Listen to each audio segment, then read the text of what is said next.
did it again. All right, let's start that over. You're going to edit that out, right? Am I though? No. Am I though? Crap. Third Degree, the podcast, is brought to you by Pappy Check, our fellow FC Dallas sicko and the man who made the excellent theme song for Third Degree, the podcast. He's back in Dallas for 2025, doing solo shows, full band gigs, private parties. He can do lessons. The man can do it all. He's got a series of residency shows coming up in Bishop Arts at the Taco y Vino restaurant on the 20th and 27th. Most important, this Saturday night, Pappy Check will be playing at the Three Links in Deep Ellum, opening up for a jam band from Denver called Rado. Doors open at 7 o'clock, so you guys go out there and maybe support your fellow FC Dallas sicko fan, Pappy Check, and the creator of our great music. Thanks again, Pappy, for supporting us and being a big part of the Third Degree, the podcast. Woo! Third Degree, the Third Degree Net Podcast. Third Degree, the Third Degree Net Podcast. Third Degree, the Third Degree Net Podcast. Third Degree, the Third Degree Net Podcast. Well, hello there, FC Dallas Curious fan. Welcome to the most joyous of all episodes, this one number 298 of Third Degree, the podcast. Listen to all the joy, hope, and excitement in my voice because, boy, howdy, have fortunes reversed for Football Club Dallas. There he is, speaking of fortunes reversed. He is the good Dan Crooke. Howdy, Dan. Hell yeah. Chaos is back. And your hero, my hero, everybody's hero, editor, founder of thirddegree.net, and the original soccer influencer himself, Buzz Carrick. Come in, Buzz. Peter, I thought maybe it was your birthday or something. You were all joyous like that. Man, I'm telling you, what a weird off-season this has been. And obviously the big news is that Luciano Acosta is in the house. Dallas has its very first larynx tattooed player. I think I'm correct in saying that. Has anybody else had a tattoo across their larynx in FC Dallas history? Barrios had some stuff on his neck. I don't remember if he had a larynx. Yeah, I don't remember that. That was on the side. Yeah. The big lips. Breck didn't have a windpipe tattoo, did he? Not when he was here, I don't believe. I don't recall. I don't think so. So we got our first one of those. This is a big deal. What a signing. I said to somebody else back on January the 10th, just when the rumor of Velasco being sold was starting to percolate heavily, that if you had told me on January 10th that Dallas would sell Velasco, replace him with Luciano Acosta, and keep $4 million, I would have laughed in your face. But that's exactly what happened, Buzz. And suddenly, we have a team that went from a wooden spoon contender to, hey, we may actually make the playoffs. Yeah, well, when you have a team like Boca come in and money whip you for Velasco, and you part ways with him, which, as we said at the time, they should do. That's good business. You then have to scramble and try and find a replacement. And we all knew Allen was moving inside, so they needed a 10. And much to their joy, probably, MLS invented a new rule this year, just for players like Luciano Acosta and Evander in Portland, specifically, those two guys in mind. They gave teams in the league a chance to buy a player in the league. And lo and behold, what perfect timing for FC Dallas, who now is in the market for a 10. And as reported by some very good people, not by me, but very good people, Dallas put in a bid of $12 million for Evander, which was probably, I would assume, all the Velasco money they had. And obviously they didn't win that sweepstakes. And so they turned to a guy who I'm sure Zanata is being honest with us when he says that he's been talking to Albright in Cincinnati for a year. Like, hey, if you guys ever want to get rid of the guy, let us know, because that's what you do in this business is you let people know you're interested just in case, just the way Sporting Kansas City has a file on Cristiano Ronaldo, just in case. And lo and behold, here comes a team that's fallen out with their superstar 10. Dallas has to wait, basically, because Cincinnati has to know they're getting Evander before this is all happening. And likely Dallas gets a discount because there's a $7 million difference, depending on incentives, between Evander and Lucio's price, which is probably mostly related to age. And perhaps mostly related to Cincinnati's desperation to, man, we really got to move this guy because we needed to get Evander. So fantastic. Luciano Acosta falls into their lap, and it's just spectacular. This is a linchpin player and MVP player, this guy's going to at least be in the conversation with Mauro Diaz and David Ferreira for like best playmaking 10s we've ever seen here. This is a really exciting player that, will prop up, the front line. And just on his numbers alone, last season, 14 goals and 19 assists, those numbers alone replace Paul Arriola, Jesus Ferreira, and Alan Vasco combined. So that, those three guys were 12 and 15, and Acosta was 14 and 19. So, whatever you think of Anderson Julio, who I like, whatever you think of Leo Chu, to be determined, whether you think of the idea about Bernie playing on the wing, Acosta's going to make this thing run at least at the same level it was last year. So the offense is going to be looking fantastic because this is a kind of player that should hopefully work really well with Petar Musa. And so if you're a fan at all, you can be super excited about this addition. Even at 30, you should get 3 or 4 seasons out of him, I would think, pushing into 33, 34 probably, and still be really good. So great move, great price. Fantastic. All right, Dan, we got to do this part 2, just to be fair, because we've spent the better part of the last 2, maybe even 3 seasons really giving the business to one Andre Zanata. And in fact, I think I might have been the only person. I don't think I was the only person that thought he probably deserved to lose his job after how badly the roster was constructed last season. But boy, this is a reversal of both fortunes and performance. And I think credit is due where credit is due. How about you? He's absolutely cooked. I think the last 2-3 weeks might be the best 2-3 week spell of any technical director in FC Dallas history as far as like incoming and outgoing transfers. I was thinking about this when the announcement came, because I do think, Buzz, in specific to Acosta, there is a version of this where Dallas decides not to buy him and makes reasonable arguments as to why they didn't do it. So starting off with the fact that, here's a guy that's now on his 3rd MLS team, the way it ended for both his time at DC. I don't know if you've gone back and reread that story about how his time in DC ended. That was pretty, he thought he was going to PSG and DC wouldn't accept the deal. And so he got stuck there and he was pissed. His time in Cincinnati obviously didn't go well. I mean, it was just, a week ago, he did an interview where he really ran hard at and named people, Chris Albright in particular. His age, it seems to run in conflict to the theme and messaging of we're returning to our youthful roots. The fact that he's clearly going to blow out their salary wage structure. I mean, he's going to make at least $4 million in Dallas. I'm going to guess, which will blow them out by at least $1 million at Frank O'Hara. There any of those reasons, but all those reasons together would have been, I think, justifiable kind of, hey, look, we had the opportunity. We just didn't think it fit us if, in fact, they hadn't done it. So credit to the Hunts and to Zanata for stepping up to the opportunity when it presented itself and kind of fell in their lap. Yeah, there was a funny moment when someone asked him about handling difficult players, and he kind of threw it down and said, I'm from Brazil.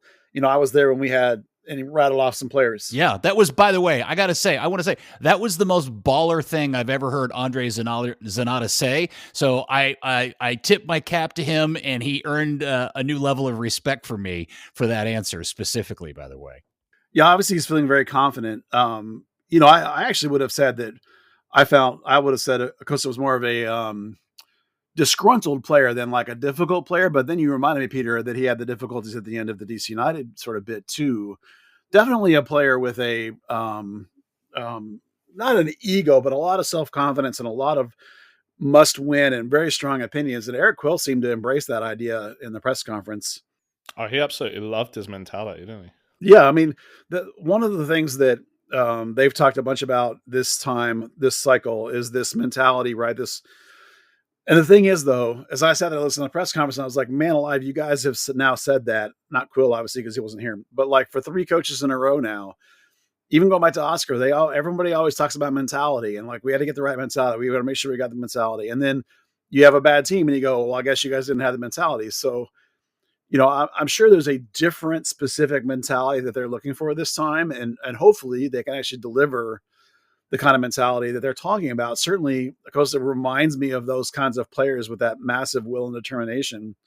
You're right that when the team is looking at him, one of the reasons why some observers and people that we talked to around the team kind of thought that he wasn't their first choice, and that, after Evander, that maybe the 30-year-old guy wasn't the right guy when you're looking at a 3 or 4 year rebuild. But the thing is that known commodities are worth so much more to FC Dallas. Like when you go off and get a player from Europe, it's a different style of league. It's a different place to live. The culture here in the United States is different. There's all these reasons why it can maybe not work out, some of which have to do with play and some of them don't.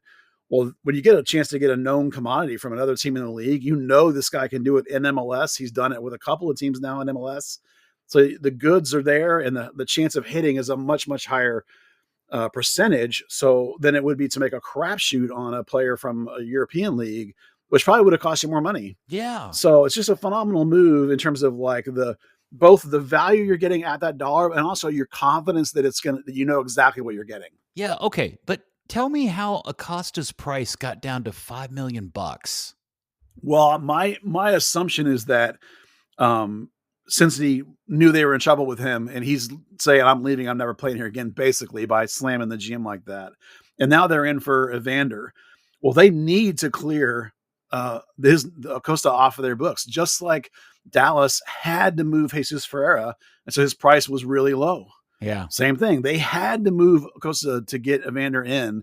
So his price is lower, perhaps, than it could have been. There are some add-ons here, which is probably how you make good on that deal. But again, age difference is fairly substantial here.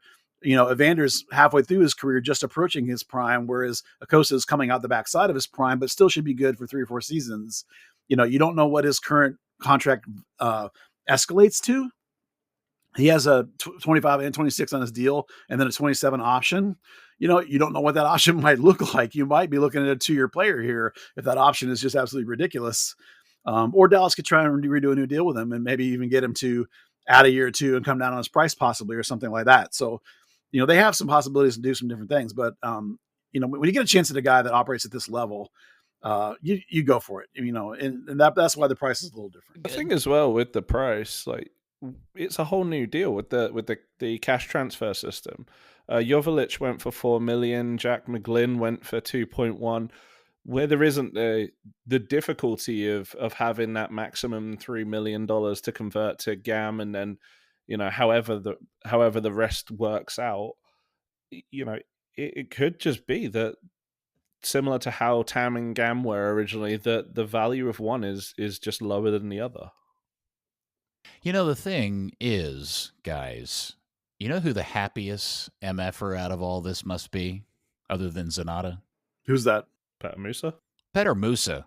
Can you imagine what his attitude and mood about all of this, how the shift that must happened in his professional career, thinking like, who's going to get me the ball, to, oh my God, Luciano Acosta is going to get me the ball.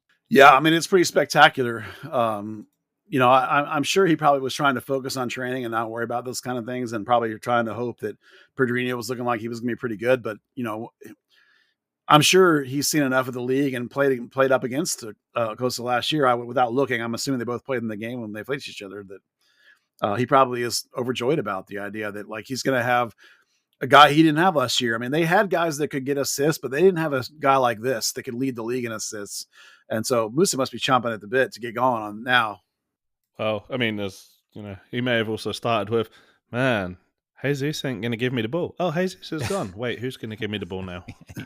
He may have. By the way, speaking of the press conference, when I went back and watched some of the highlights, what's going on with Quill? What's up with the hat pulled down over his eyes, big puffy jacket when they're inside, the whole hard look? Like, what's going on there? Well, he just came off the training ground. He's been working. They had a scrimmage that morning. You take your hat and your jacket off. Stay a while, Quill. Come on. This is a good, fun meeting we're having. He did not look like he wanted to be there. He probably didn't feel like he was dressed appropriately. Like I'm sure he had just a t-shirt on or something. So. Crazy. That's a guess on my part. I have no idea. All right. Well, I think I saw a picture from the event the other night where he was dressed very nicely and didn't have a hat on. So there you go. So here's the crazy part. So we're talking about Luciano Acosta for all the right reasons, but what has also happened very quietly, and I think without anywhere near the fanfare or discussion that should have taken place, Dallas signed another player. The player that we mentioned last week and Buzz had predicted quite some time ago, Osaze Urhoghide, who is now here in Dallas, and he is a 24-year-old center back. Is that, do I have that right? Yep. And I got to tell you, I mean, look, I don't know what he's going to turn out to be, but I certainly feel better about him than a whole host of center backs they've paraded through here of late, including Lalas Abubakar, by the way. And it's another really good signing for Zanata to hang his hat on. Yeah, this is the difference between the internal to the league signing versus the external to the league signing. This is exactly what I mean about like coming from League Two. You don't really know what kind of competition he was up against. You know, people like us can watch the YouTube clips, and he looks like he's very aggressive, very physical.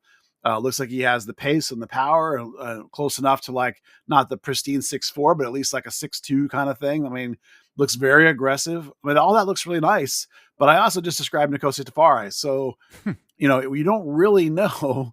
$3 million is a lot of money for a 24-year-old from League Two. You know, that is a record for a defensive buy on FC Dallas's part.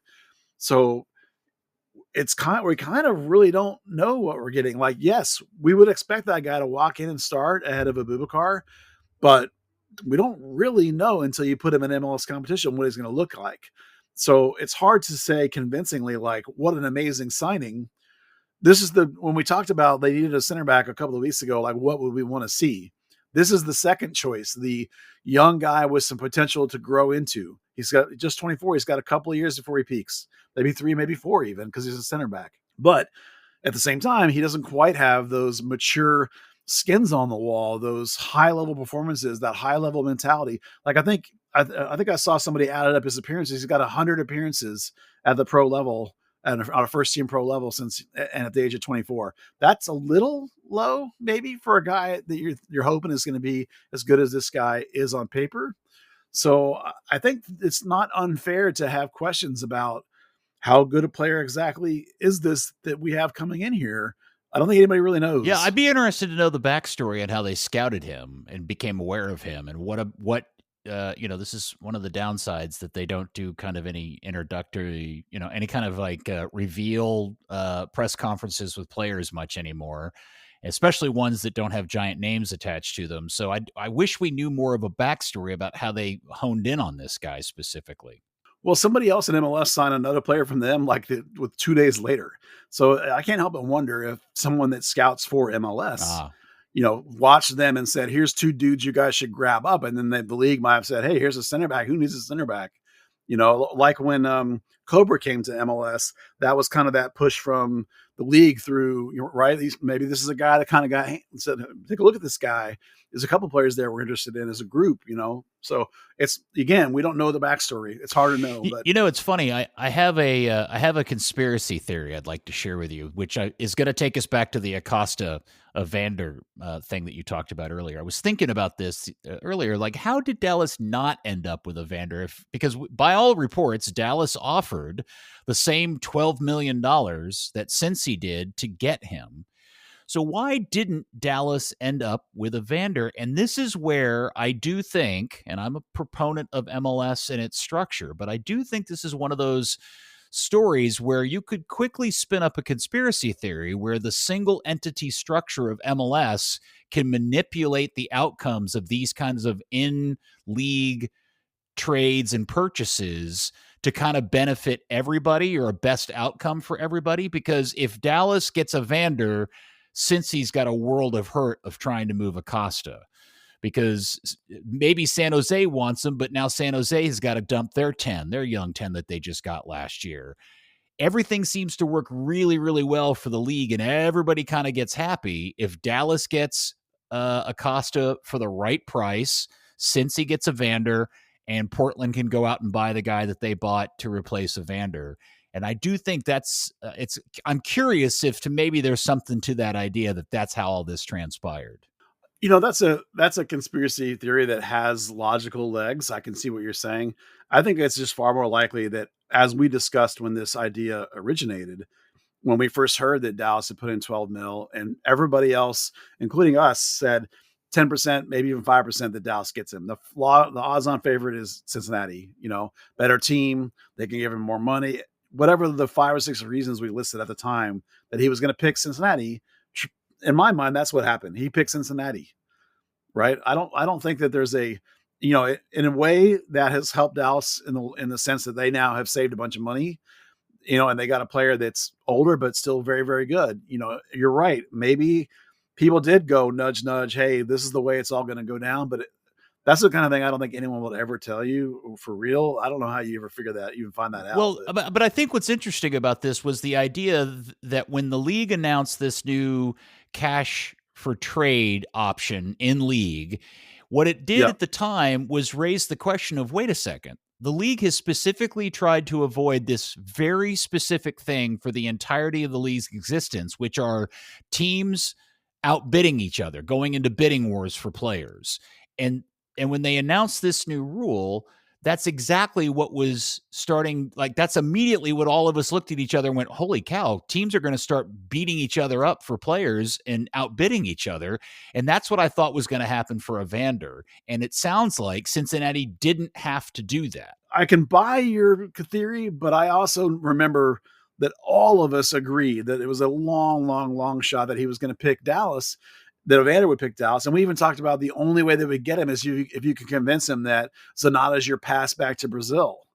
And the staff that has Brazilians on it is your pass back to play for the Brazilian national team. I just you remember we had that discussion. Yeah, absolutely. I just wonder if it's more than a coincidence that Dallas somehow got a cut rate for Acosta and Cincinnati ended up getting Evander for 12 and didn't have to bid against Dallas in the race for that. I mean, it's worth wondering, but entirely possible. Yeah. I mean, they could have said, look, we'll sell you Acosta for just $5 million. For what? Name a number. And they said, how about 5? And they said, done. We just want to pay 12 for Evander, and it's a done deal. That's the kind of thing. And again, it doesn't have to be a single entity structure for those kind of agreements to come into place.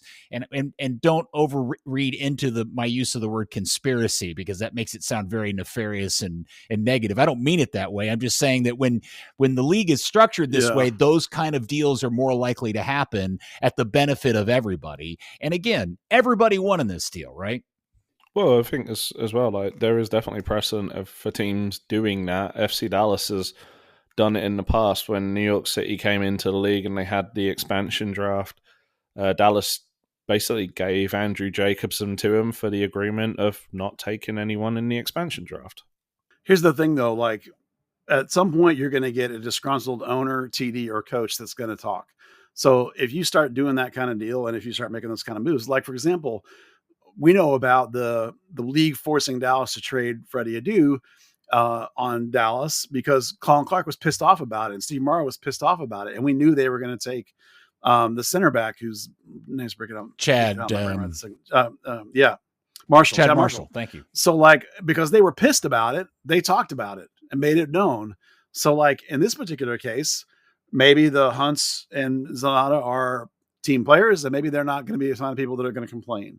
But eventually you're going to run into an owner that's going to complain if you start doing that kind of tactics. So, like, sure, I can see you laying out that as a thing that makes you go, I don't buy it. I don't think it works for me. All right. What I want to get into next is how much this dramatically changes the how we feel about this offseason and particularly the team. And the way I want to do that is I want to frame this question this way. Take Lucho Acosta and Osaze out of the discussion at this point. Just take into consideration the other players Dallas has signed to date, and you can include Shaq Moore and the younger Portuguese center back that they signed. They also announced today, which, by the way, I hadn't mentioned yet, and all of that. Am I wrong to say that I think our reaction to that resulting roster, again, not including Acosta, not including Osaze, it would be, okay, this team's probably about the same, maybe slightly better, and probably not a playoff contender? Well, last week we were talking about wooden spoon. Okay. So, like, I talked up the idea that I thought Quill was a good enough coach that he would get them playing a little better than that and would get them to where at points in the season you'd feel like they were chasing that playoff spot, but then they would fall short before you got these two players. I think that was our philosophy, was this team was worse than last year. Right? Because we talked about specifically, looking at the standings, right? You had lost these pieces, and the bottom line was you need to cut about 10 goals against to get you from a -2 goal differential last year, which put you outside the playoffs. If you get up to around 8, 9, 10, that's going to get you anywhere from 5th, 6th, 7th in the playoffs chase. Okay. Right. And that's what they needed to do. And they had not done that. They had gotten worse when the rest of the league is getting better. So like it would have been wooden spoon at probably not, but it wouldn't have been in the playoffs. Dan, do you agree with that assessment? I think that's totally fair. So if it had just been Osaze that had been signed, how do you feel about the team then? I'm not supremely confident that the defense is better. And that was even with him in there. Yeah. Because at the end of the day, they went into the offseason talking about how they needed to make the whole defense better defensively. And remember that while Shaq Moore is an upgrade at right back, he's an offensive upgrade, not necessarily a defensive upgrade. Farfan is Farfan and Ibiaga is Ibiaga. So you're betting then that Osaze is a markedly better center back than Nkosi Tafare. Or Lalas Abubakar. Or Lalas Abubakar is a remarkably better center back than Nkosi Tafare. Either one of those two guys, much better than Nkosi, then maybe you can begin to have that conversation. But that's not a good bet. That's not a strong, safe bet. And there's no 6. They let Yarmindi go. Kafumana hasn't trained, right? They brought in Ramiro. We have no idea if that guy can play. So I don't know that you can make a case, even post signing of the center back, that this defense is actually any better than last year. Okay. You're hoping it's better than last year. All right.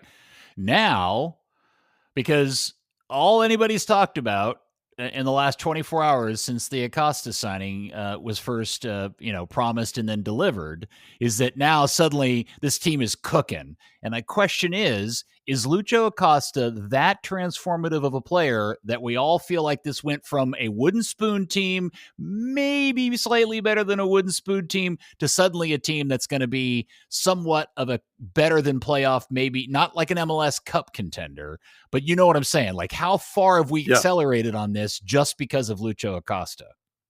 Dan, you want to take a swing first? Pretty damn far. Let me see what FC Dallas put the post out yesterday, which I'm really trying to find right now. I've seen all the stats, 90 percentile this, 90 percentile that. I'm not trying to poo-poo this in any way, shape, or form. I'm just trying to gauge how much of what we're all going through is some sort of, heroin high, and how much of us do we need to be realistic in how we're going to see this season play out. It's kind of the hard part, right? Because we're kind of in the same position as 2022. They've just made a couple of big splashes. The roster is still pretty shallow. If it all goes well and nobody gets injured, you're looking really good. The second anyone gets injured, you're looking at last season.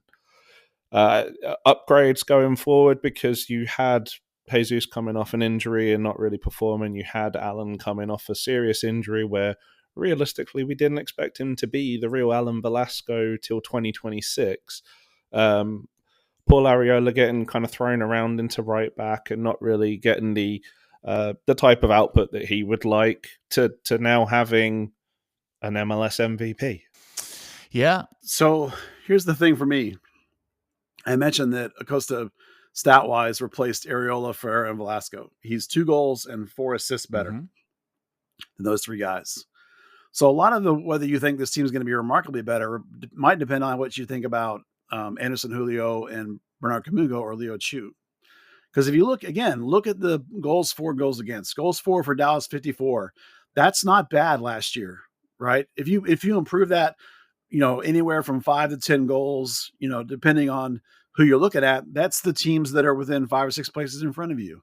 That's decent, right? The problem is the goals against. That 56 goals against last year was really critical.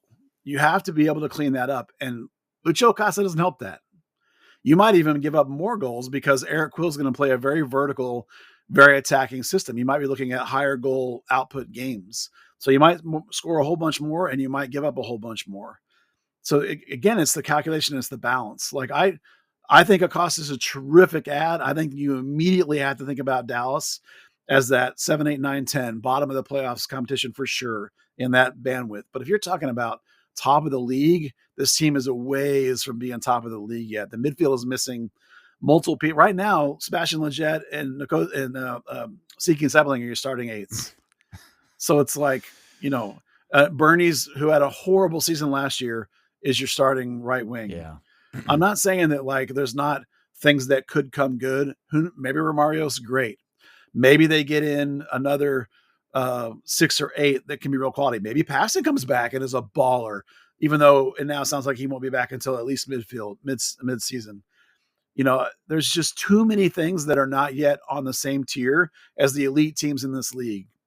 Luciano Acosta absolutely puts you in that 5 to 10 conversation and should be a playoff team, but that's not anywhere near the same as the top of the conference elite teams. Yeah. See, my concern is there is too much of this team that is, I gotta just wait and see. I have no idea what Julio Anderson's going to bring, just simply because he's not been a regular starter that played a ton of minutes for anybody in MLS, right? And he was kind of Salt Lake's come off the bench guy. And so what are you going to get out of him as a starter? Leo Chu, again, I don't know what you're going to get out of him. Bernard Kamungo, look, that's a raw talent.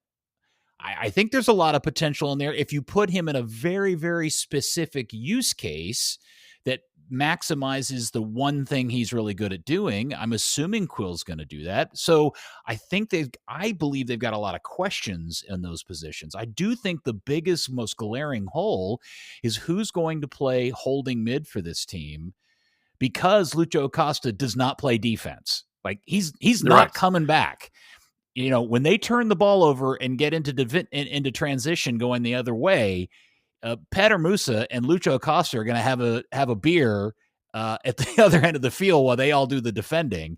And he's got to figure out, whether it's this Romero guy or somebody else steps up in that role or they buy somebody else. That's, to me, now, if you really want this to maximize the Luciano Acosta Petar Musa relationship, they've got to figure out who's going to do the defensive work in the midfield. Yeah. And behind them are no center backs that we know are MLS grade starting center backs. Exactly. Ibiaga's 3 seasons removed from playing an MLS Cup. And even that year for LAFC, he only started 12 games. Yeah. Yeah. Only once in his career did he have more than 12. And that was way back in New York City in 2018. I mean, he's a workman-like, solid, steady guy. But like, I was listening to the Soccer Now guys today, and they were like, saying that Kosi Tafari's never played next to an actual MLS starter before. And I thought that was really funny. Yeah. Because that's kind of how I feel. So it's like, no one is going to convince me that this defense is any better. And no one is going to convince me that you still are missing 2 starting center backs. Now, let me just say this real quick. Urhoghide may be that guy. Maybe we'll learn that he is, but right now we don't know that. Let me throw this one out, because Armin, our good friend Armin, wrote an article kind of previewing Dallas' season for American Soccer Analysis today. And he threw out this crazy stat, which is Dallas is returning only 60% of their starting minutes from last season. And that is the least amount in the league, third only to DC United and New England. So, for example, just to kind of put in as a comparison, Portland's returning 96.1 of their minutes. Of minutes played during the 2025-24 season. Dallas is only bringing back 60%. That is a huge changeover, and you've got a brand new coach. On the upside for Dallas, I think the West is a little bit weaker than the East this year. Probably, yeah. You're looking at the teams in front of you. Austin, new coach, kind of some weird moves they're making. But they got all 3 new DPs, though. Portland's, got Vander, who didn't play last year, out, and a new guy coming in, right? Vancouver's changed their coach, so you don't really know what they're going to get out of them. Colorado can be really hit or miss, but have hit a couple of times lately. Minnesota, some people are talking about them as a dark horse. There's a lot of teams between Seattle at the top and LA, the 2 LA teams, and the bottom, who have boatloads of question marks, and that includes FC Dallas. There's so many ifs with this team again, right? If you get 23 Chu instead of 24, if Anderson Julio proves to be a legit starter, if we find Bernie's magic again, if you bring in one of these guys you brought in turns out to be a legit 6, if Legit or Kafumana has a great season, right? If Moore is a good defender, if the new signing from France League 2 is legit, right? There's just so many questions. You just cannot talk about this team, in my opinion, as a top of the table team. But you can say that you feel we've all enjoyed the immediate after effect of snorting that line of coke of Luciano Acosta is still on a high. Like, I want to run and go tussle Clark Hunt's hair. I want to go give a hug to Zanata. I want to say, look, now we all have a reason to be hopeful that this season won't suck. But at some point we're all going to come down off that high and the season's going to start and we're going to realize there is a whole bunch of, I don't really know what we're going to get out of this. Yeah, this is a beautiful piece to build around as you go forward. This piece does not make you complete top of the table team. It's a great starting point. This is the linchpin guy around which the entire thing can work. Even Peter Musa, like, this guy's more important because of the way Peter Musa is, that he needs service. This guy's even more important. Acosta is the guy to build around going forward. Amazing move, but so much more has to happen. It's got to be. Well, I think, we've talked a few times about this needs to be a true rebuild, not a series of Band-Aid fixes. And that's the sort of move that is a true rebuild. Yeah, he's 30. He's going to turn 31 in May. If you talk about a 4 or 5 year coaching cycle, okay, that's probably his time as a kind of top level professional. But you've got those years. You've just signed Osaze Urhoghide as a guy that's going to grow into that role. That by the end of that is going to be end of that kind of 5 year period, theoretically, is going to be 29. He's going to be just about hitting his peak as a centre back. This is a lot of unknowns, but this is the right direction to be going in. I totally agree. Yeah. So we did have a couple of. Do we have one scrimmage? Two? Did we have the two scrimmages? Tulsa and Houston, and even the Houston one was kind of a pair of scrimmages, the way they broke it up. Yeah. So, any particular reaction or read or feedback or thoughts from what you saw there, Buzz? You want to pass on? Well, yeah. From the Tulsa game was closed door, and there was no feed of the Dynamo game, so we're going a lot on information provided by the teams. Anderson Julio started on the left wing both times and scored in both games. That's a positive. Feel good about that. Bernie seems to have locking down that right wing starter job. Pedrinho seems to have his mitts firmly on the number 10 role, of course, until they brought in Acosta. So now he'll be the backup 10, which means Delgado is pushed down to third at that particular position. Obviously, the midfield combo is a massive question mark. Leggett looks by reports, looks pretty good as one of those two guys. But again, he's also 30. So, Siki, who we love in some cases, like as a starting 6'8", is not a little problematic. So we really need to get these guys back in. Apparently Ramiro trained today and Kafumana is still running on the side. So hold your breath or cross your fingers whenever whichever one of those guys will be available and might be able to get into that midfield. Because right now it's an issue. There is, I think, reason to believe they might go after another player in that position, perhaps because of some of the issues they're having, and particularly because Paxton is not looking like it's going to be anytime soon that he'll be. So available. What is it? By the way, you sound like you've heard something about Paxton's progress. You said something earlier about he may not be available till the middle of the season. Yeah, he talked to some people at the Cocktails and Cleats thing and said that he's hopeful to rejoin training. He didn't say this to me. He said it to people in our Discord that he's hopeful to resume training with the team mid-season. Wow. So he said 2 months. Yeah. Right? So it's a couple of months from now that he'll get back into training, and then it'll take a couple months longer. So that's why I said, don't expect to see him, we think, reading of the tea leaves based on what he said, until middle of the season. So, and then how good is he going to be after basically almost a year and a half, 2 years off, So let's just keep our expectations in check and hope for the best that we're going to see him in the latter half of the year doing good things. Again, I don't think anything's determined, and this is not an official club statement. This is what Paxson told people at the CNC thing. Right. So you can see that those 8-8 pivot is a question mark. None of those guys are really like hard-nosed ball crunching sixes. Kafumano is a decent 6, but he's not really like a Grezzo in that way. But if you're playing a double pivot, you can go with a couple of guys that are a little more 8-ish. That's fine. But Leggett is not a 6 at all. Right. No, and neither is Siki. So that's that's a big thing to watch, and then, so that's sort of come out of the meetings. And then across the back line, it's exactly what you think it would be. Farfan, Ibiaga, Boubacar, and more, because basically that's all they have. It looks like Newman's won the second right back gig. They're still trying to figure out, based on their choices, whether Collodi or Carrera is number 2. Endole seems to have fallen to not even third right back. They've been putting him in at wing again, which is not great for him. Even if they like him, that's not a great sign. They are playing just like we expect them to play, with Quill, patient. And then when they turn you over, they get forward in a hurry, and they move the ball fast, and they get on goal quick. That sort of flying wingers playing off of a 10 and a 9 who are knocking the ball down for them to run on that and that kind of thing. So higher scoring games, plenty of goals being scored. Nolan's still getting yellow cards, all the things that you would imagine. Kind of getting a vibe that maybe they're content with Nolan as your second left back, even though he's not playing much left back, because they've been using the academy kid, Josh Turcotte.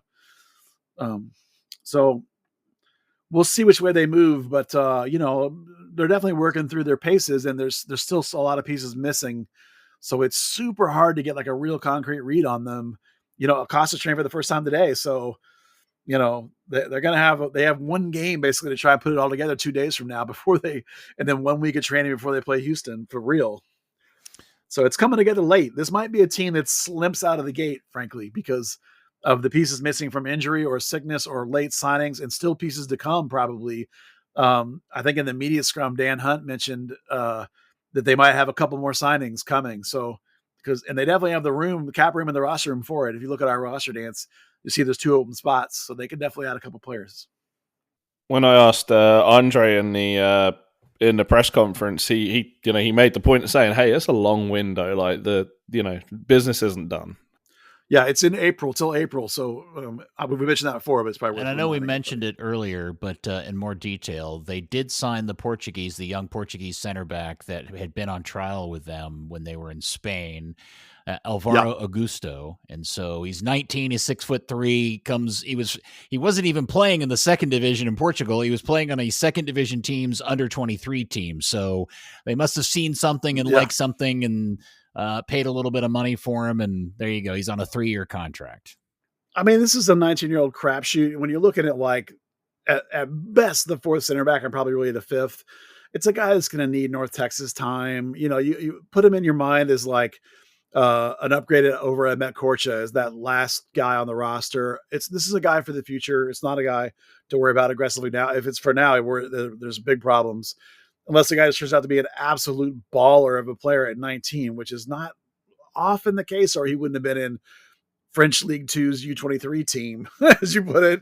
So, but still, when you're talking about a bottom of the roster player you're getting on the cheap for like center back 5, hey, you know what? Roll the dice. I actually like this kind of adventurous young signing for this bottom center back position. It's exactly what it's for in my mind. I think this is kind of what we've been looking for from North Texas SC, rather than here's a kid out of the, Sao Paulo under 19s that we don't think's going to project to the first team, but we're going to throw out anyway.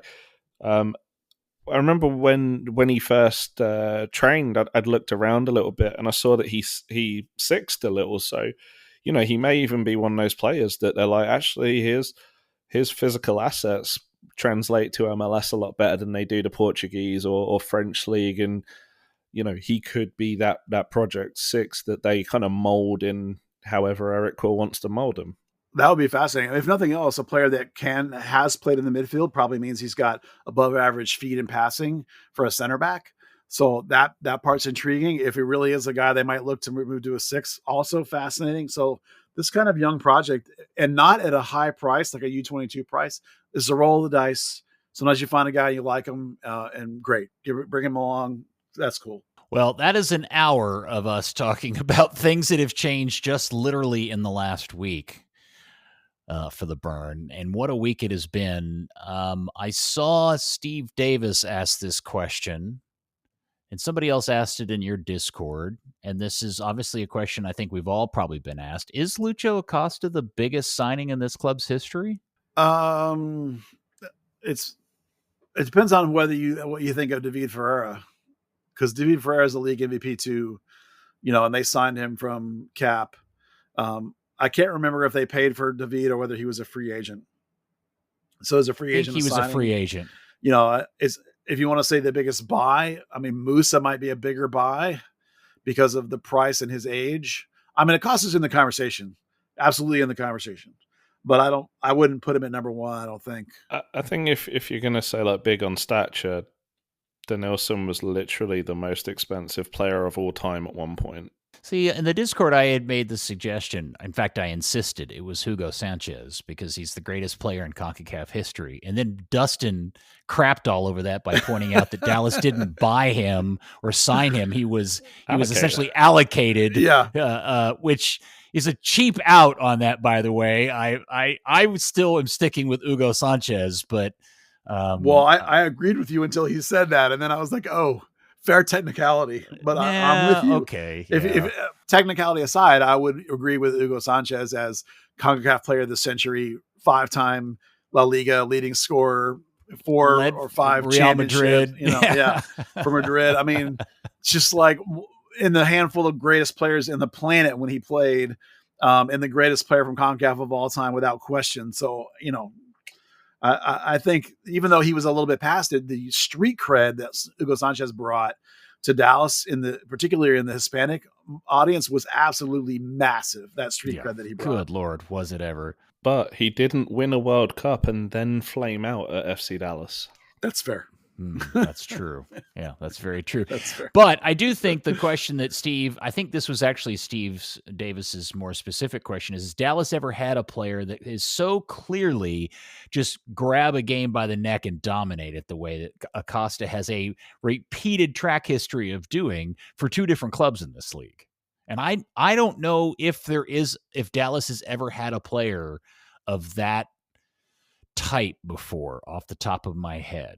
Well, it was a much shorter window because of his injury, but David Ferreira was that kind of player. I was listening to Heath Pierce talk about him, and he said the entire thing was everybody else, all their 10 players play defense, and they win the ball, and they just give it to David, and that's it. And then they all stand there and let David do his thing. And that was that, cup running team that gave up that astronomically low number of goals, like 14 goals against or something that year. That's true. And only lost 4 games all year. I mean, David Ferreira could single-handedly control the game and was MVP, but he only did it for a couple of seasons until he got hurt. Whereas Lucio Acosta has been in this league now for a couple of teams doing it. So I'll give him that. That's the guy of that longevity. Because even Mauro Diaz, as talented as he was, we've talked about how he only started 50% of the games of which he was available for the club because he was always hurt all the time, right? So this is not that, right? It's a totally funny. Different player.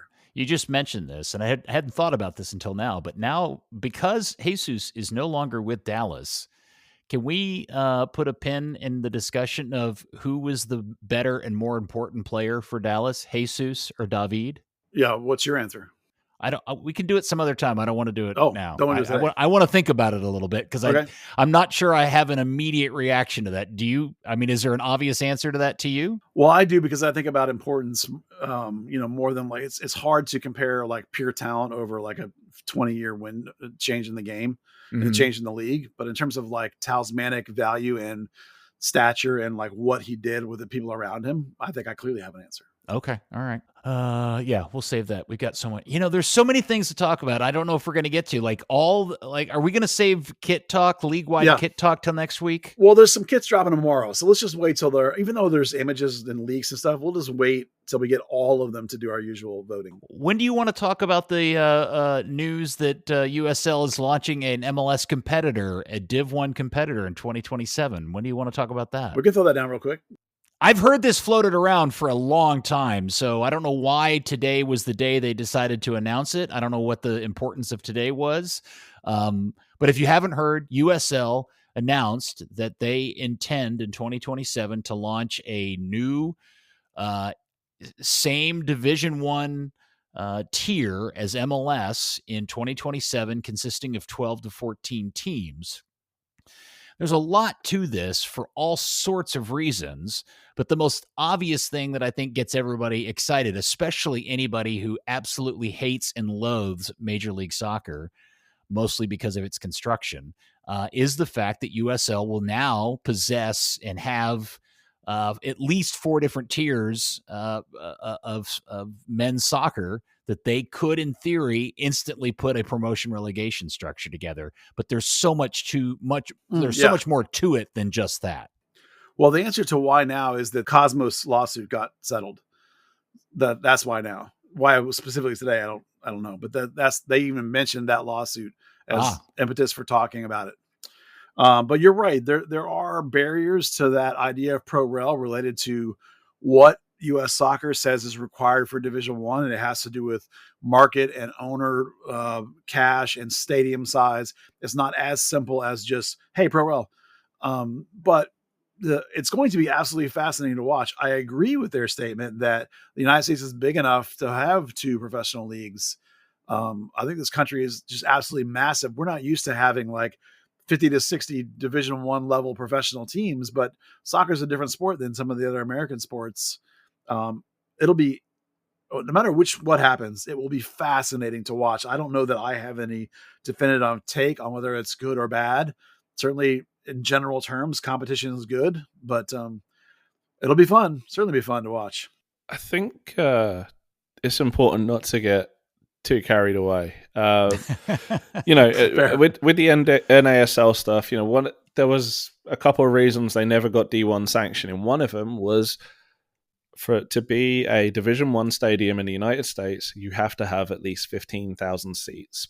There are 4 stadiums in USL that meet that criteria right now, and one of those, Miami FC, had an average attendance of 1,075 last season.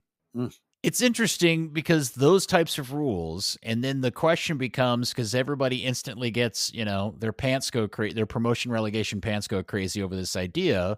But just think about the team popping up in Garland in a couple of years that will be playing in the 2nd division of USL at that point, assuming that this premier version comes to be.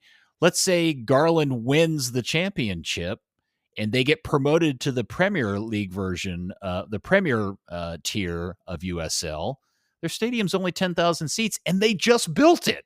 Yeah, that's a thing we've seen in other places in the world where teams have been promoted up and then not met the requirements of the league that they're going up to, and they end up being, stuck back down. I was talking to someone about it, and they said, "Oh, like Luton had to spend all that money on their stadium to meet the Premier League requirements." I said, "Yeah, I like that."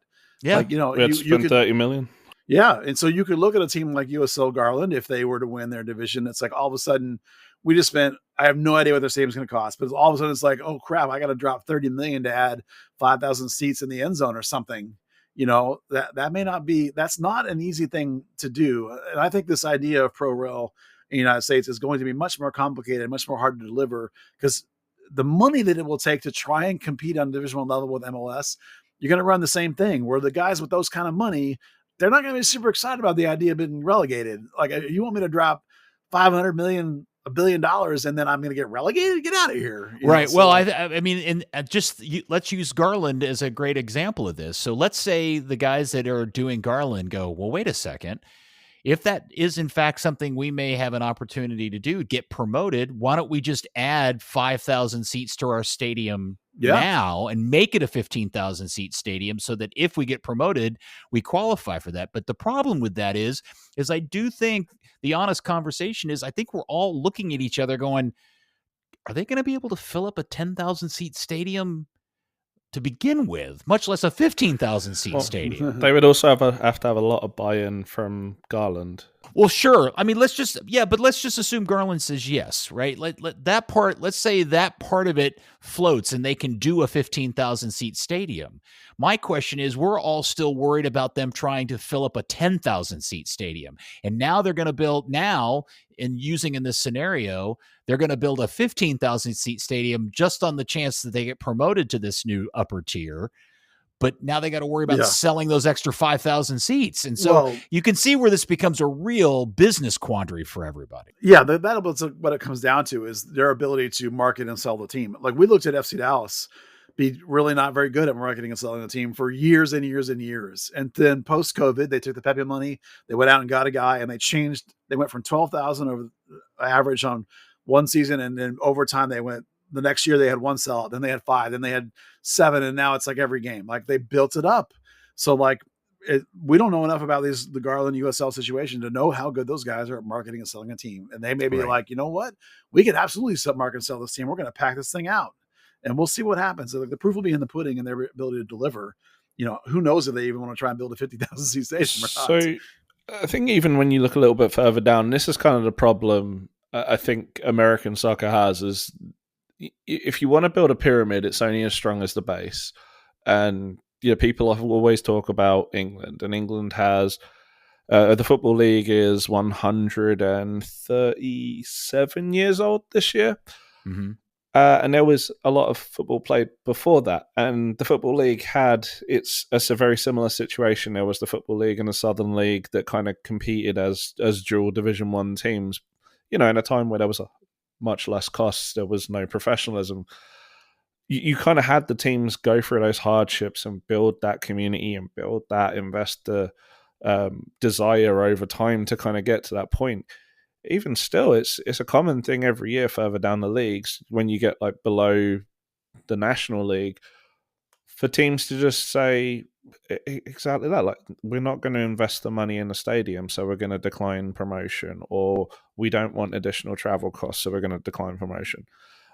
Thinking another fairly local team with Texoma, they're going to play out of Bearcat Stadium, 6,000 seats. Mm-hmm. Sherman ISD is going to build a new 8,000 seat stadium. Let's say things work out really well and they kind of, and they outgrow their infrastructure. Where are they going to play? They've just got a decline promotion at that point.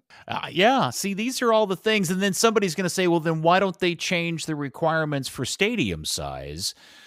But that's the whole point to this of growing these things, is because for people to be able to make money out of this stuff, you got to generate the revenue. And at some point, the limitations of your stadium size is a big factor in how you make profit out of these deals. This also, so the Premier League, technically, the minimum stadium size is 5,000 seats.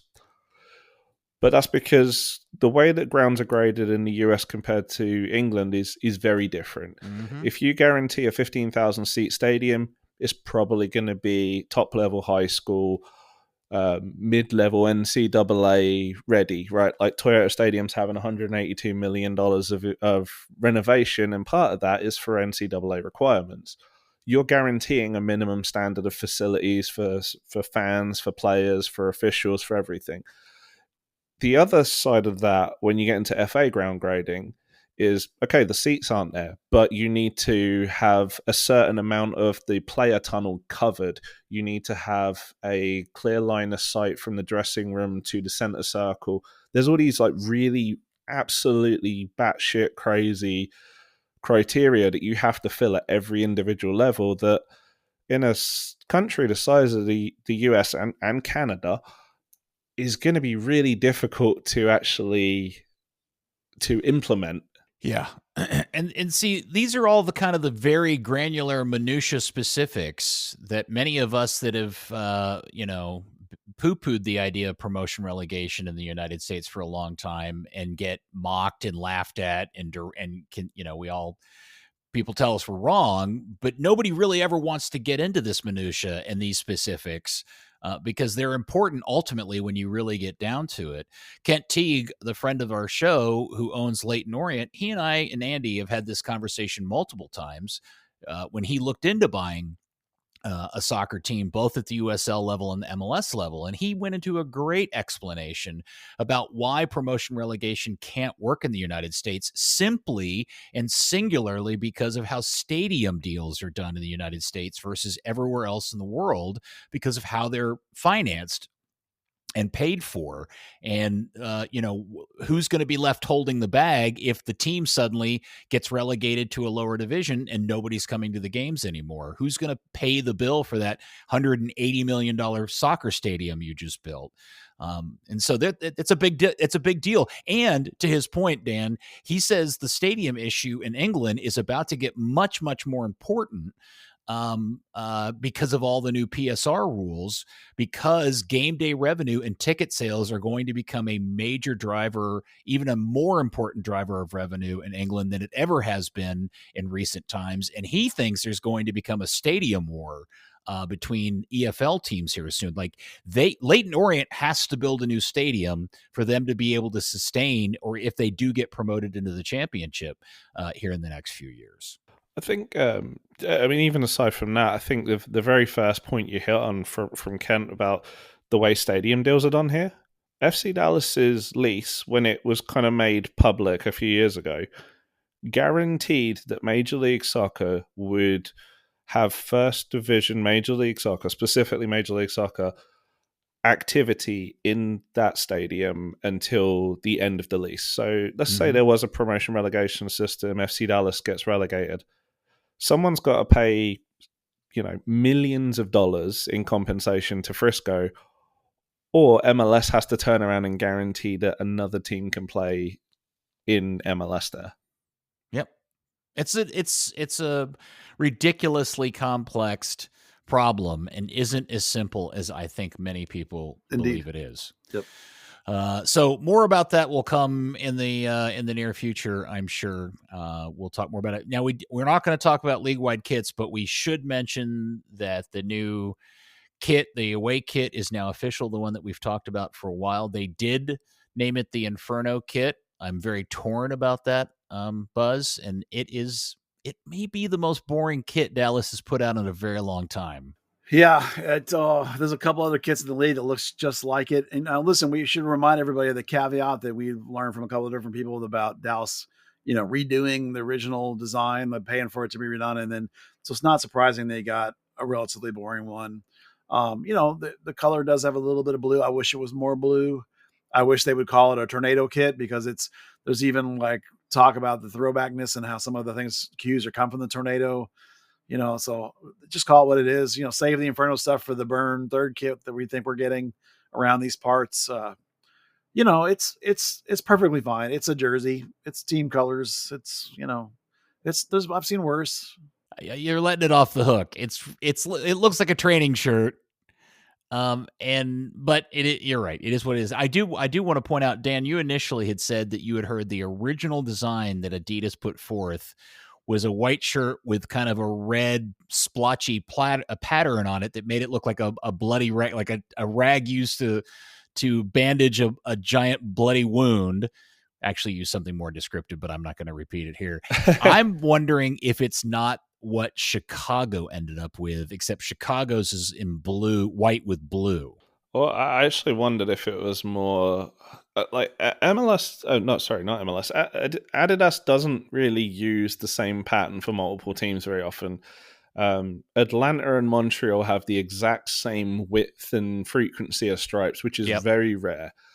But I wonder, there's a couple of teams with like Columbus has got that Goosebumps kit where it's kind of got the kind of splotchy, splatty stuff. Philadelphia's got the same sort of thing with their lightning blue bolts and yellow. But they've got that new one that's like reflective water almost. Oh, okay. And Minnesota's got the 10,000 Lakes one. That's again, it's kind of similar.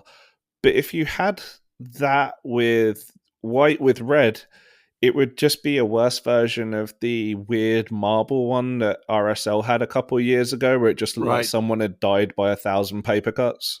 Mm-hmm. Yeah. Yeah, it must have been terrible if Dan Hunt was willing to pay the money to get us a redo, and this is what they ended up with. So, but there are so many shirts that look similarly as lame, like the Dallas and DC shirt.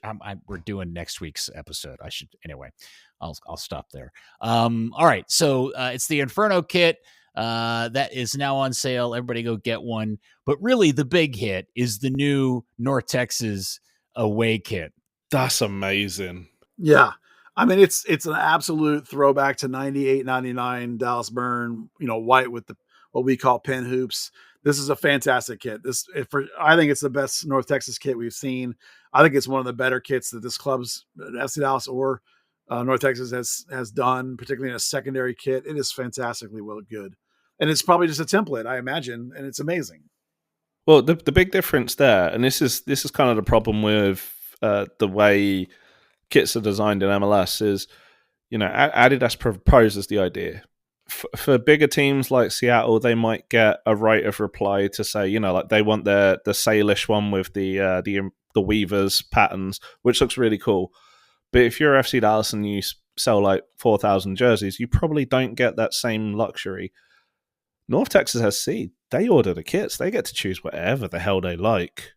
Yeah. Yeah. Well, North Texas, both their home and away is better than both of Dallas's shirts. Yeah.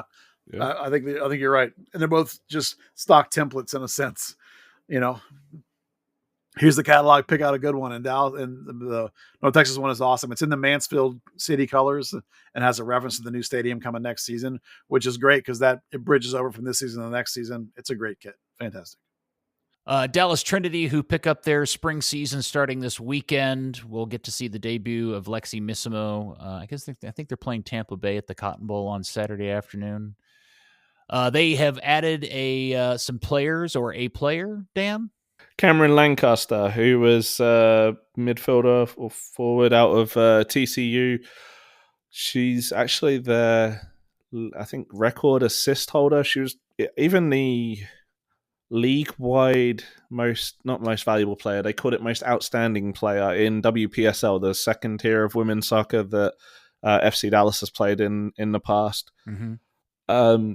Really sounds really intriguing. There was one weird thing, I'm kind of looking her up in between meetings earlier, and I noticed that she's, like I say, the leading assist getter. I don't know how you would even say that for TCU of all time. But she lost the start 3 games into the season last year. I don't know if that was like a fitness thing where she could, kind of lacked minutes, or just someone absolutely balled out and just broke into the lineup. But it seemed a little bit interesting. But they definitely need a little bit of depth up front. It was a little bit threadbare towards the end, and obviously there has been quite a bit of restructure really across the league, with young players going off to university and WSL players going back to their parent clubs and so on. Texoma, Buzz signed a couple of new players. Yeah, they snapped up former USL Championship MVP Solomon Asante, who was MVP for Phoenix Rising, I think it was, Dan, a couple of years back. He's 36. He captained them when they had that absolutely balls out 4-year period where they just dominated the league, won either the playoffs or the regular season every year. Yeah, he's definitely what you would call past it, but I'm sure he has plenty of game to go down to USL 1 and maybe teach some of these kids some play. I think it's a good signing for a program like this to grab him. And then they also grabbed a couple of strikers, a guy named Brandon McManus out of the University of Louisville, and Layman Jane, who is 29 years old. He's played for Phoenix Rising also, but also Atlanta United 2 and a Greek team, and even played some in the Dominica. So he's kicked around some of the lower levels for a couple of years. So a couple of vets and then a young kid on their roster. Okay, and Chupacabras signed Ed Piscarich to their staff. Is Ed the coach? I think he's came on as an ownership level, did he not? Oh, I just saw something online, him celebrating that he's part of it, and I just assumed they signed him as their head coach, but maybe he is part of it. No, that we did the head coach last week. Well, that's what I thought. Bushaga, for the kid. That's right. That's right. Okay, Buzz Carrick just taking an ownership interest. Interesting. In the club. I imagine possibly there's going to be some economy of scale there with his youth club, Texas Spurs, which is runs up to like the U23 kind of environment, UPSL and stuff. So he's going to be involved there. So former Burn great, great. Maybe your miles may vary on great, but great dude, former ownership level, a former player for the Burn and former interim coach that people forget about all the time. And assistant AVAR. I was going to say FC Dallas. I was going to say I didn't know doing VAR paid so well that you could buy a soccer team. Well, he probably just bought in. I don't think he bought the whole thing. And Buzz, why don't you go ahead and use your very personal and direct sources to tell us this big rumor and news about Dallas Cup. Oh yeah. Well, it was a press release. It wasn't a big rumor or news. The Dallas Cup bought the International Girls Tournament, which is a big tournament here in town. And so their girls side now has over 180 teams in it. So they're massively expanding on the girls side. It's a huge upgrade in terms of the number of teams that are involved. And there's some international clubs coming in. So that's obviously cool for the Dallas Cup.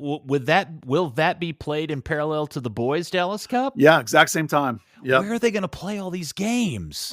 Same facilities they use now. I mean, I think there's a host team for the girls side. I don't remember who it is, but that team will bring some fields to the table, just like FC Dallas in a way brings fields to the table as the boys side hosts. Crazy. It's a huge explosion on the girls side. I want to say maybe like from 16 teams to now 180 across like every age group.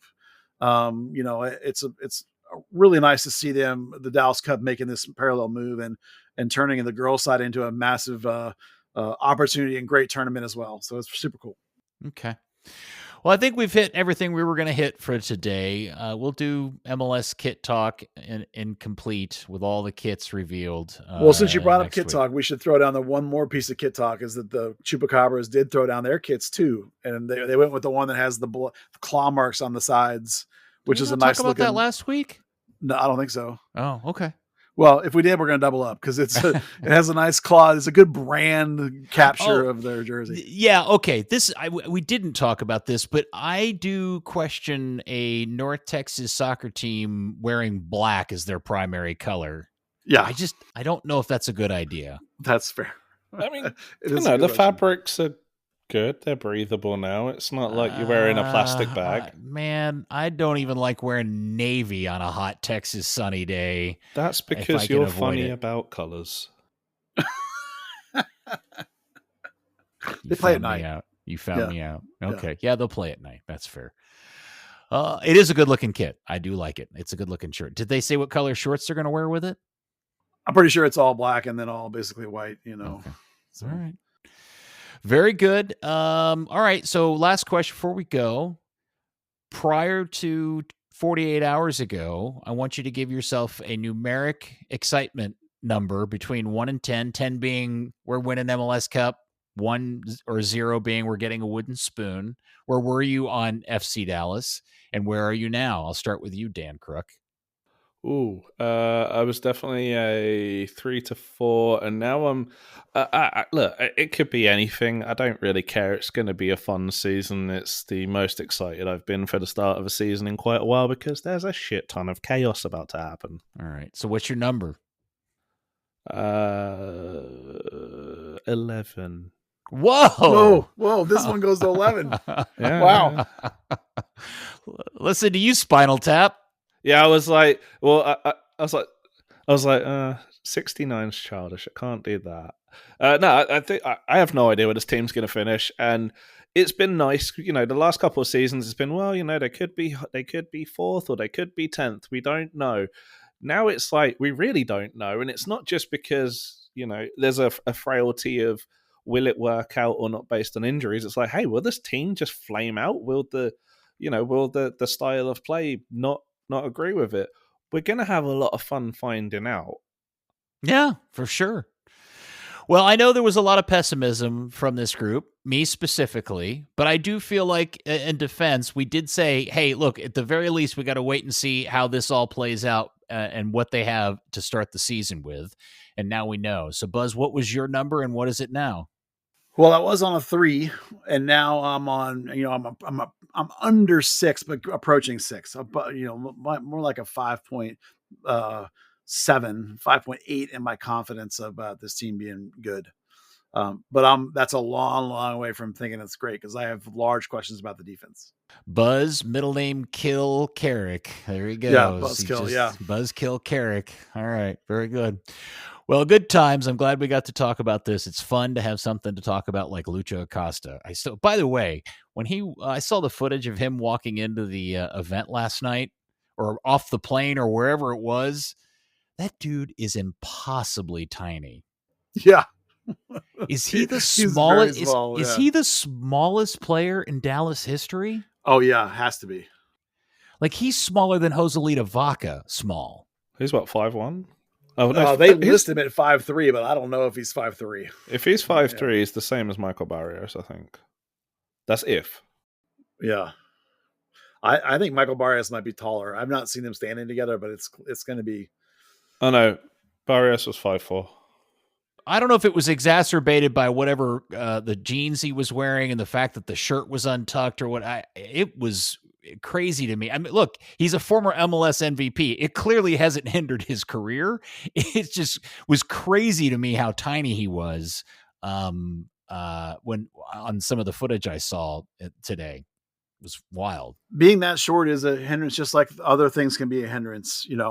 If you can get past it if you have enough mind, will, gumption, core strength, talent. I mean, he clearly has way more of all those things to be able to get past being. Didn't I see that he had some sort of insanely high success rate on aerials, on headers? It's not that he has a high success. It's not that the rate is high. It's that he wins aerial duels better than most attacking mids, which is like saying he's the tallest Smurf. He's not. It just means he's really competitive. He is the tallest Smurf. Yeah. It means he's really competitive. And it probably means he has relatively good vertical for his size, because but it says 97th percentile. That doesn't mean he wins them at a 97% rate. It means that he's right. One of the better, it's not like he's in the box competing for headers. He's probably standing right outside of it waiting. So it's like, I don't know where all these headers are that he's winning, but yeah. He won 7 last year. Oh, there you go. Yeah. All huge. Right. I knew that he had a high number on one of those rating graph deals. So that's what I thought was fascinating. And the other thing, when I was going back and rereading the old DC United history, I forgot he was the recipient of the famous Rooney ball. Yeah. I forgot that was Lucho that got that ball. Well, you may have to remind people what the Rooney ball is. So there's the most famous moment of Wayne Rooney's time playing for DC United is when he chased back and slid tackle a ball away at midfield, turn around and played the most mind-bendingly accurate long pass to Luciano Acosta, who scored and didn't end up winning the game for them late in the game. The 5th minute of stoppage time or something silly. Yeah, just if you have never seen it or forgotten what it looks like, just go on YouTube and look up Wayne Rooney DC United and you will see it. It's all over the place. It really is one of the greatest moments in MLS history. No question about it. It's such a fantastic, and it really is quintessential Wayne Rooney at his very finest. It's great. But I had forgotten Luciano Acosta was the recipient of that magical moment. All right. Very good. Buzz, anything else that we want to get to? Man, there's a lot. We got it all in, I think. All right, Dan, you got anything else you want to throw in here? You want to sing a song? You want to? I'm all good. I'm all good. Do a magic trick or anything like that? No, I'd probably just end up breaking a window or something. Okay, very good. Well, it was good talking to you, my friend. Likewise. Buzz, there you go. Look, it's going to be fun. Yay. Oh, it's definitely going to be fun. There's going to be a lot of attacking soccer played this season at FC Dallas. Yeah. Oh, and we're getting a third kit, and it's sweet. I don't know about you guys, but I've seen it. Have you? Oh, I've not seen it. Man, you're ahead of me. How'd you swing that? I know people. That's true. You do. I do. So we'll talk about that when the time comes. That should have been the Inferno kick, by the way. Yep. Third Degree, the podcast, has been brought to you by Pappy. Check your fellow FC Dallas curious fan and the man who made the great music for this fantastic podcast. Pappy is back in town for 2025. He's doing shows, concerts, gigs, available for hire, private party lessons for beginners. He can do it all. He's got a series of residency shows coming up in the Bishop Arts at Taco y Vino restaurant on the 20th and 27th. Most importantly, this Saturday night, 3 Links in Deep Ellum. He's opened up for a jam band called Rado. You should check them out. Doors open at 7 o'clock. Go out there and support your fellow FC Dallas fan and the guy who made the amazing theme song for this podcast. Thanks again, Pappy, for all your support of this podcast and everything you do. But thank you, Buzz. Awesome stuff. Thanks for being here. And thank you, FC Dallas curious fans. What a time to be alive. And we will speak to you next week with full kit talk on the next episode of Third Degree, the podcast. Lucho Magic. Third Degree, the Third Degree Net Podcast. Third Degree, the Third Degree Net Podcast. Third Degree, the Third Degree Net Podcast. Third Degree, the Third Degree Net Podcast.